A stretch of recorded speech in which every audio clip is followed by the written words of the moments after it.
Se ha hablado mucho que Star Wars envejece bien, que pasan los años y gusta más el contenido. Y a pesar de que los efectos son muy diferentes a los que estamos acostumbrados a ver el día de hoy, la sobreestimulación sensorial que tenemos y la poca tolerancia a aburrirnos y a querer ponerle todo por 0.5 por 2 a la velocidad, a las notas de voz, al contenido, de estar expuestos a un sinnúmero de estímulos en Internet. Star Wars parece que se ha podido mantener en el paso del tiempo. Hoy, en Psicólogo en Coruscant, el podcast, será un episodio para analizar por qué Star Wars ha podido permanecer a lo largo de las décadas y ha sido un fenómeno cinematográfico sin precedentes. Yo soy Marcos, psicólogo en Coruscant. Muchas gracias por acompañar una vez más en este espacio. Y pues bueno, vamos directo al contenido, ¿no? Las personas aprendemos por historias y una buena historia o un buen mensaje de comunicación lo podemos analizar un poco en fondo y en forma, en significado y en significante, en donde evidentemente podemos darnos cuenta, pues no sé, que en el último siglo a través del cine ha sido que se han contado la mayoría de las historias. Y más allá de que Star Wars sea una película palomera, una película de ciencia ficción, realmente Star Wars ha entrado en esta categoría de ser un mito en donde la forma en que fue construida proactivamente por George Lucas permite que quienes la veamos como espectadores nos sintamos parte, nos importe y nos importe hasta cierto nivel como para que haya gente ahorita viendo este episodio de Psicólogo en Coruscant para realmente tratar de analizar un poco de psicología, de cultura, de filosofía, de política, de conductas que podemos ver reflejado en esa galaxia muy, muy lejana para vernos proyectadas y proyectados nuestras vidas diarias. Es un fenómeno sin precedentes, pero que lo vuelve bien interesante de analizar. Eso es lo que he venido haciendo en este prácticamente año de psicólogo en Coruscant, principalmente en Instagram, y estos meses que va de este podcast. Pero hoy vamos a analizar el paso del tiempo. En los 70s, en el 77, 80 y 83, que se presenta la primera trilogía de Star Wars, lo que se conoce como el Star Wars original, episodio 4, episodio 5, episodio 6. Vean aquí a grandes rasgos cosas que podemos identificar a primera instancia. Primero, vemos que las máquinas son a grandes rasgos malas. No quiero generalizar porque evidentemente tenemos el caso de R2 y de C-3PO que conforme avanza la saga, tanto esta trilogía como las que vienen y todo el canon y las series que hay alrededor, se van humanizando más los droides, ¿no? ¿No? Y vamos picando, vamos personalizando muchísimo estas competencias, que ya había hecho un episodio al respecto, ¿no? Del ser humano y la persona y el antropocentrismo que tenemos muchas veces al pensar que todos los actores terminan siendo un poco como nosotros, ¿no? Por otro lado, ya entrando más a detalle en esta saga, en este trilogía original, nos damos cuenta que las máquinas pareciera que son malas. La principal arma en episodio 4 y en episodio 6 es una nave que es capaz de destruir planetas.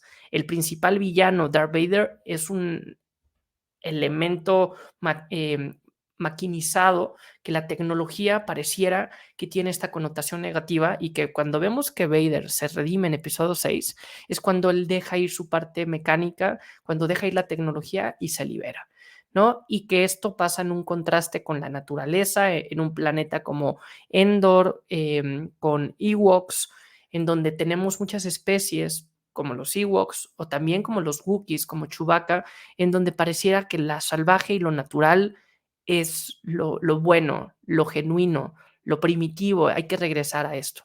Y también esto lo notamos en una galaxia que es parte de este encanto visual que por primera vez nos presentan una tecnología vieja, una tecnología usada, toda, lo cual la vuelve sin duda mucho más real, pero también nos hace darnos cuenta que el desencanto de la tecnología sin mantenimiento, pues nos puede llevar a el halcón milenario. Si se fijan, con esta interpretación que estoy haciendo en 3, 4 minutos, podemos darnos cuenta que existía cierta barrera para decir en los 80s, va muy rápido la tecnología. Y también parecía que existía este movimiento ecologista, naturista de regresemos a las bases, ¿no? Podía ser un punto fuera de época, nos damos cuenta que hoy el calentamiento global y las agendas, no sé, de ambientales, de consumo responsable y de desarrollo sustentable han llegado a otro nivel de discusión, sin duda.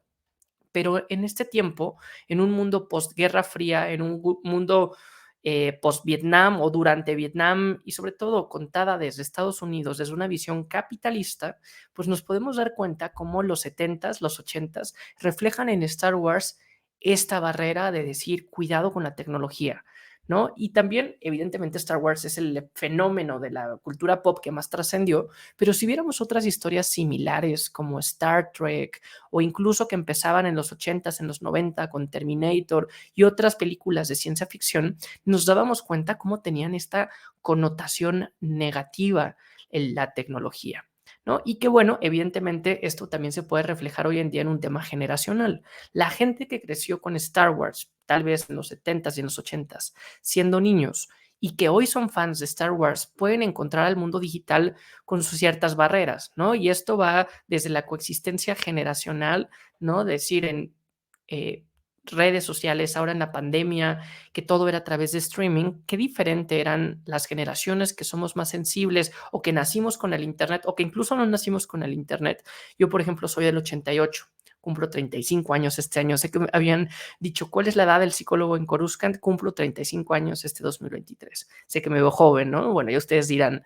Pero bueno, el punto es que muchas de las generaciones que crecimos tal vez con las precuelas, no crecimos con Internet, pero poco a poco nos hemos venido adaptando y conocimos dos partes del mundo, ¿no? Los famosos millennials, en donde conocíamos el mundo, nuestra niñez sin Internet, pero también en nuestra juventud la vivimos con Internet y realmente podemos comparar la diferencia y podemos entender un poco a las generaciones un poco mayores a nosotros, los fans en los 80s de Star Wars, que tienen ahora un poco más de resistencia a lo digital y también las nuevas generaciones que les cuesta entender el mundo sin que esté fuera digital. Aquellas personas que nacieron en la generación de las secuelas. Aquí en el mundo de Star Wars yo puedo hacer ahora una etiqueta un poco subjetiva, pero decir, tenemos tres grandes generaciones en Star Wars.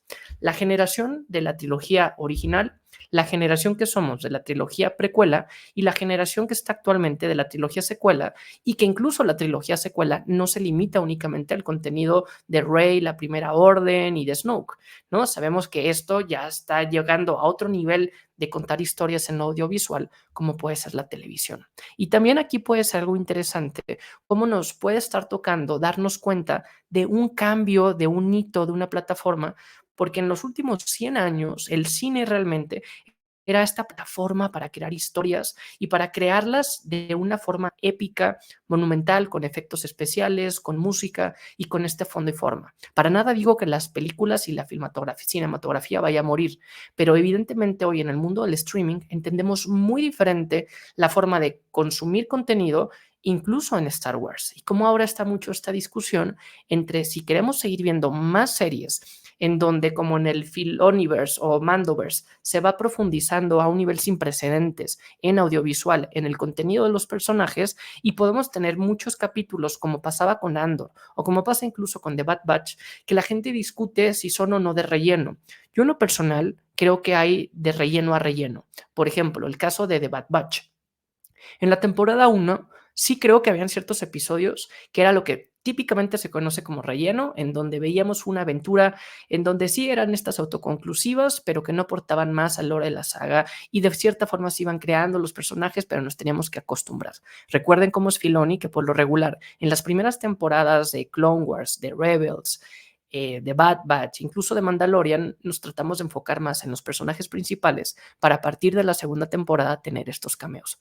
Hace mucho sentido psicológicamente hablando porque pues primero toca conocer a las personas, toca profundizar un poco en el yo para después que nos importe si les pasa algo. Pero bueno, ahora en la temporada 2 de Bad Batch pueden haber capítulos de relleno, pero que realmente terminan creando al personaje, realmente terminan nutriendo al lore y al todo el contexto de la problemática. Evidentemente en lo audiovisual se permite profundizar. Y si pongo acá el ejemplo de las novelas, ahí es en donde podemos profundizar muchísimo. A mí por eso, como fan de Star Wars, lo que más disfruto son las novelas, porque puedo entrar a un nivel de profundidad de realmente pensar cómo está pensando estos personajes. Y si uno se puede proyectar en el cine, en una serie, al leer un libro, realmente tú llevas el ritmo, tú interpretas, es tu voz la que mentalmente en tu pensamiento termina narrando la historia. Te los imaginas de alguna forma, te imaginas la situación de otra forma y evidentemente aquí nuestras fantasías subconscientes terminan proyectándose y materializándose en esta línea. Entonces, incluso con esto que estoy diciendo, podremos entender un poco por qué la generación de las trilogía original puede tener un poco de reserva y decir, odié las precuelas y odio a Rey y odio lo que pasó con Luke. Y aquí, ojo, no quiero llegar a un punto de etiquetar y de generalizar, porque muchas veces podemos ser muy severos al momento de hacer un juicio y decir todas las generaciones que nacieron en los 70, bueno, en este caso en los 60 o en los 70, que eran adolescentes en la trilogía original, tienen estas características. Y podrían decir lo mismo de nosotros que nacimos en los 80, en los 90 y que tenemos ciertas características que evidentemente como común denominador existe. A veces molestan los estereotipos y los clichés, pero terminan teniendo una explicación incluso estadística.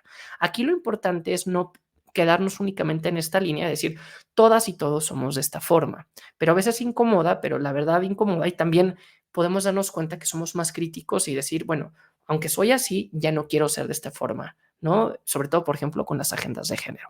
Pero bueno, dicho esto, podemos darnos cuenta cómo en los 80s, con este Star Wars, nos podemos notar cómo la tecnología podía ser crítica. También sabemos que en la trilogía original, Leia empezó como un personaje femenino muy potente, de los primeros personajes femeninos que tenían este grado de personalidad y si se fijan, que no las definimos en torno a un personaje masculino.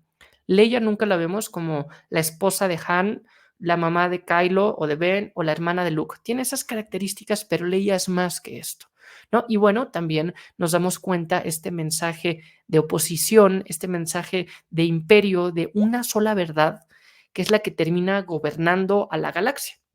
E incluso, si me permiten ir a profundizar un poco más, vean, por ejemplo, cómo planetas como Tatooine los podemos percibir y concebir muy diferente en el paso de las décadas. En el 77 se nos presenta textualmente, lo dice tanto Ben Kenobi como Han Solo, como Ben Kenobi dice, en ningún lugar vas a encontrar lo peor de la galaxia como en esta cantina de Mos Eisley, ¿no? Y también Han Solo hace referencia a cómo lo más bajo de lo bajo está acá, y el imperio también. Y pareciera que es tan malo porque está tan lejos de la luz capitalista del imperio, ¿no? Termina siendo una especie de crítica que o te sumas al orden, al control, aunque evidentemente son los villanos, el imperio, pero si no estás con ellos, estás abandonado y ni siquiera te tocó el imperio, o sea, en donde pareciera que el imperio es mejor que estar solo en Tatooine, a grandes rasgos, olvidados en el desierto, en donde no hay ni orden ni mucho menos. Evidentemente, podemos irnos a, no sé, al libro de Boba Fett, en donde ya profundizamos como nunca en la cultura de Tatooine y nos vamos dando cuenta de esta coexistencia de tribus urbanas, de esta coexistencia, no sé, de barrios en donde están los gamorreanos que tienen un conflicto, que sabemos que no trabajan bien con esta otra especie, en donde sabemos que hay un crimen organizado, hay un daimo que más allá del imperio, y en este caso de la Nueva República, es quien termina viendo por sus mismos intereses, e incluso vemos el narcotráfico tomando el poder del planeta, ¿no? Siendo una rima, viendo ahora en este libro de Boba Fett, viendo ahora cómo es esta nueva revolución en donde ya no tiene el poder la iglesia, la espiritualidad, como lo tuvo en su anterioridad la antigua república, bueno, la república con la orden Jedi, ya no tiene el poder el gobierno como lo tuvo el imperio o la misma república,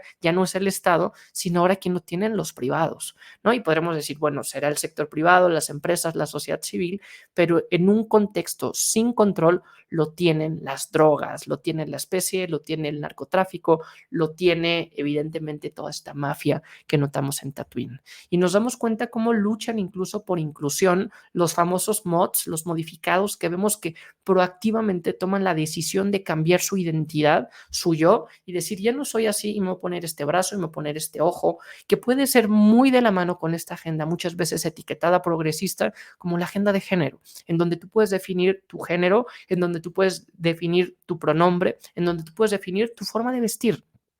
Yo aplaudo, reconozco y lucho y espero así hacerlo en mi vida personal, en mi vida profesional e incluso en estos espacios por dar estos mensajes de inclusión, por dar estos mensajes de amplitud a la diversidad, porque realmente eso es lo que nos termina dando mucha más riqueza en nuestra vida diaria. Y Star Wars, si lo analizamos de esta forma, podemos encontrar estos mensajes de inclusión, de diversidad, de tolerancia, de aceptar, de respeto y sobre todo donde nos podemos dar cuenta como todo lo contrario, el quitar la diversidad y enfocarnos únicamente en una supremacía humana, incluso una diversidad de roles de género con hombres, incluso una diversidad racial con hombres blancos de cierta edad, nos damos cuenta cómo terminan siendo estas visiones tan cerradas, tan sesgadas, tiránicas, como podría ser el imperio. ¿No? Aquí evidentemente estoy haciendo una exageración de lo que podría ser un patriarcado, pero también esto nos permite este tipo de reflexiones. Podemos hablar del tipo de héroe, en donde vemos a un Luke primero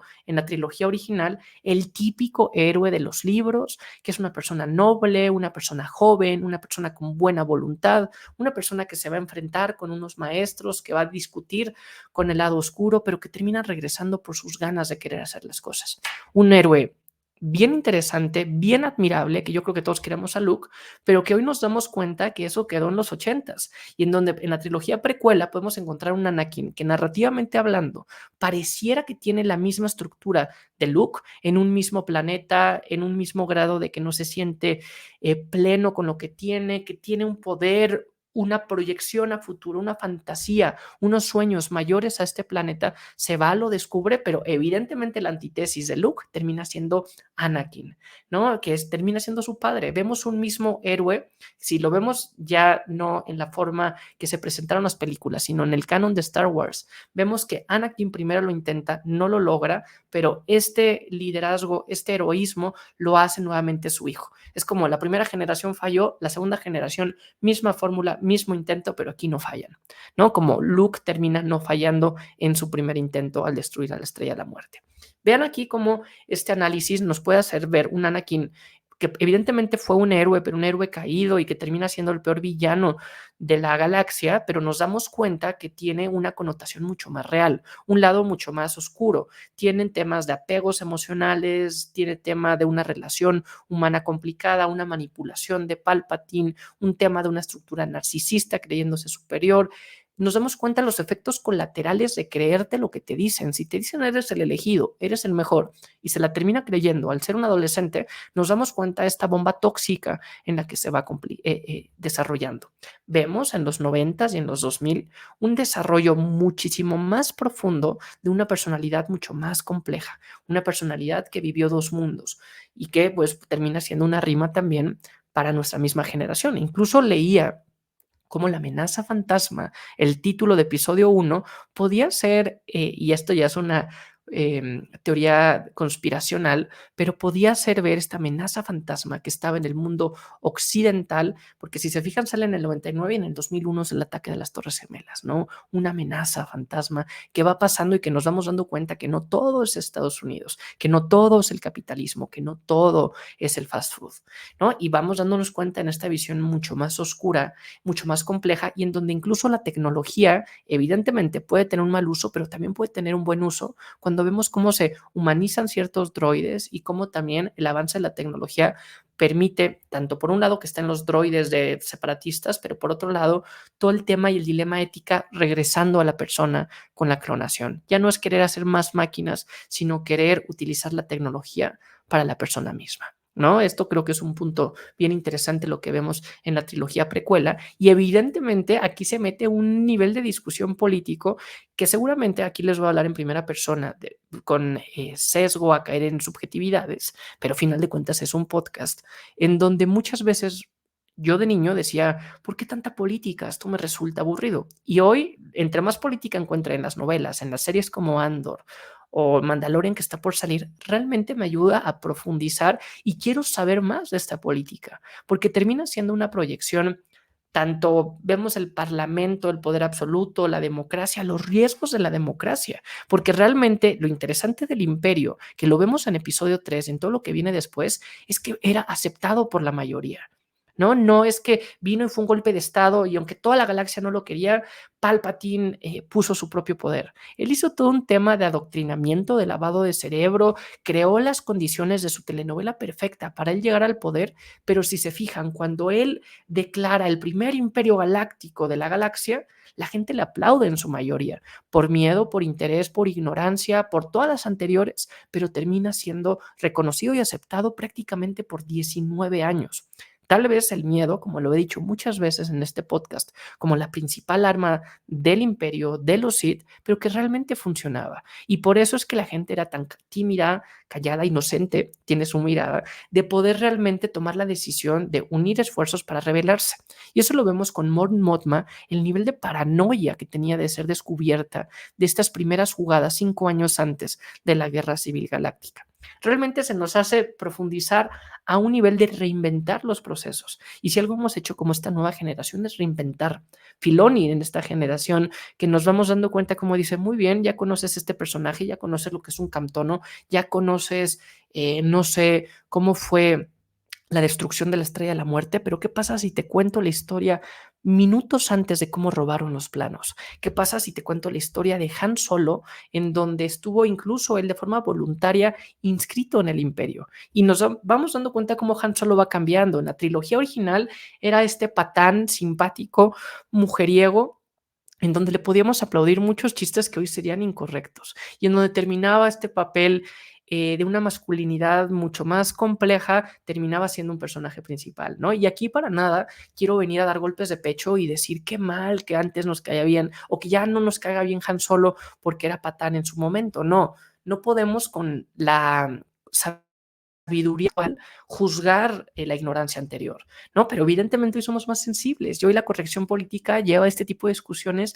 a un nivel en donde se puede estar preguntando si hay una inclusión forzada de la comunidad LGBT o de una diversidad racial o incluso étnica al tener, por ejemplo, como nunca protagonistas hispanos y latinos, con Diego Luna, con Pedro Pascal, con Oscar Isaac. Si se fijan, en los últimos 5 o 10 años hemos tenido a la mayoría de los protagonistas hombres son latinos, ¿no? Y si no son mujeres. Pero aquí ya se empieza a hablar una discusión que esto me puede llevar un poco al contexto de la generación actual, la generación de las secuelas, la generación de la mezcla híbrida, la generación de cambiar las cosas, ¿no? Yo, por ejemplo, y estoy preparando un post muy interesante, tanto en Instagram, que gracias a toda la gente que sigue en Instagram, como acá en Psicólogo en Coruscant, el podcast, en su plataforma de podcast favorita o en YouTube, estoy preparando para hablar de esta futura o, bueno, presunta no heterosexualidad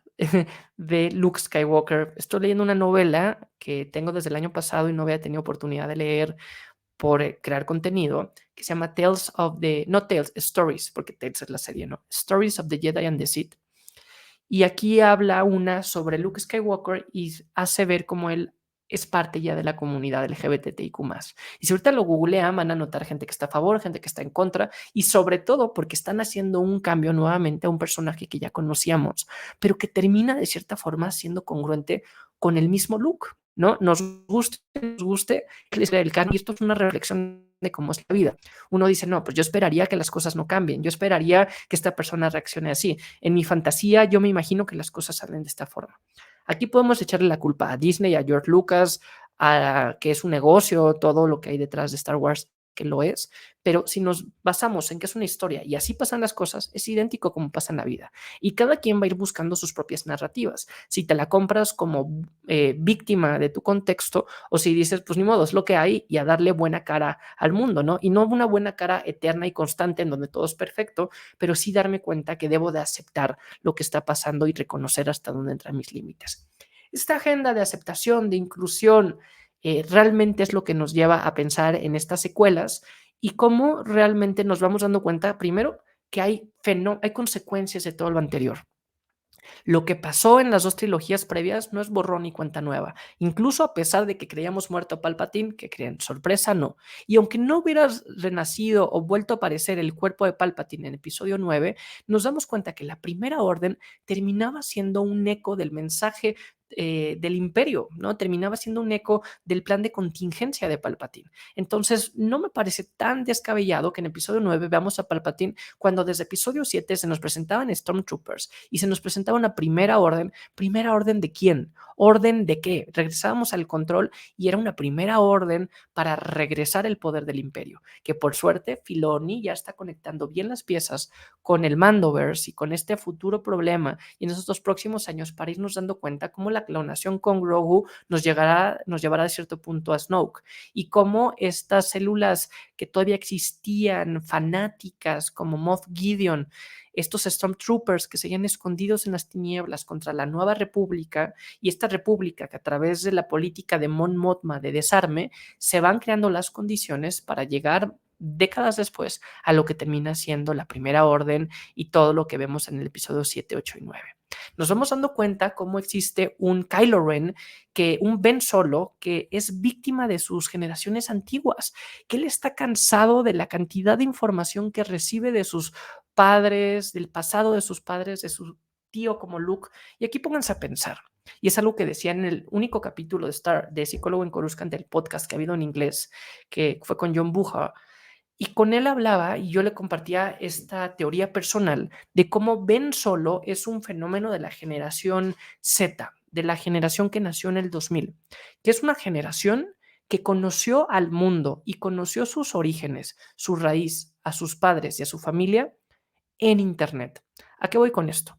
Si ustedes están viendo este episodio de Psicólogo en Coruscant, yo les pregunto, ¿qué tanto escucharon o han escuchado a sus abuelos hablar? Si siguen con vida, pues seguramente los has grabado, tienes fotos, tienes videos. Pero si tus abuelos murieron hace 10 años, hace 15 años, pues difícilmente vas a tener la cantidad de grabaciones que van a tener mis hijos o mis nietos porque van a tener más de 50 capítulos hasta ahora de este podcast y me van a ver hablar, pensar y me van a conocer y van a ver mis redes sociales y van a ver mi interacción en tiempo real en los últimos 10 años y eso que las redes sociales sin duda seguirán.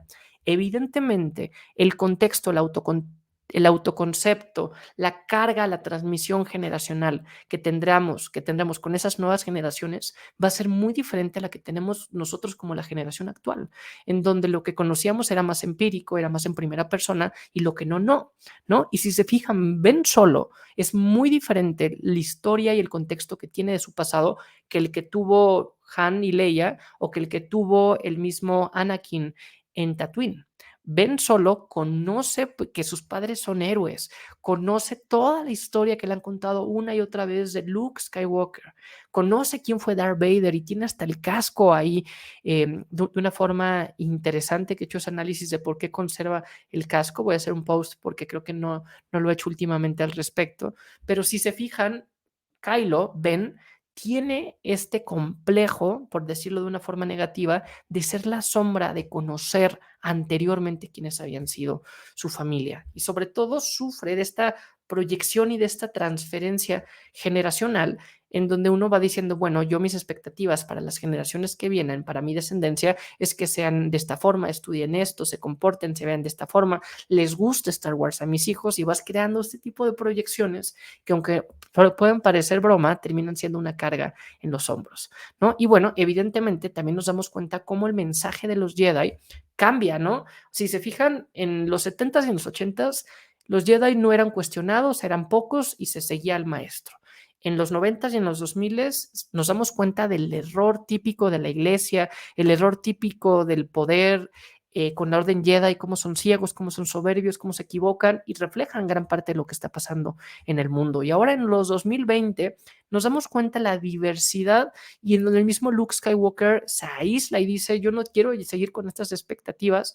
Y él mismo dice, la fuerza no es exclusiva de los Jedi, la fuerza no es una religión como tal, la fuerza está en esta planta, ¿no? Y regresas nuevamente al ciclo de la naturaleza y regresas nuevamente a un mensaje mucho más de coexistencia y regresa Yoda, ¿no? Y siendo un guiño y también vemos aquí esta parte de la nostalgia, ¿no? Y como todo el contenido que ahora se está desarrollando juega con el componente de la nostalgia, porque no es lo mismo en los 80s, que era la primera vez que se contaban este tipo de historias, a los 90s, al 2000, al 2010, al 2020, en donde siempre vamos a comparar, es que no es tan bueno como esta gran película de los 90.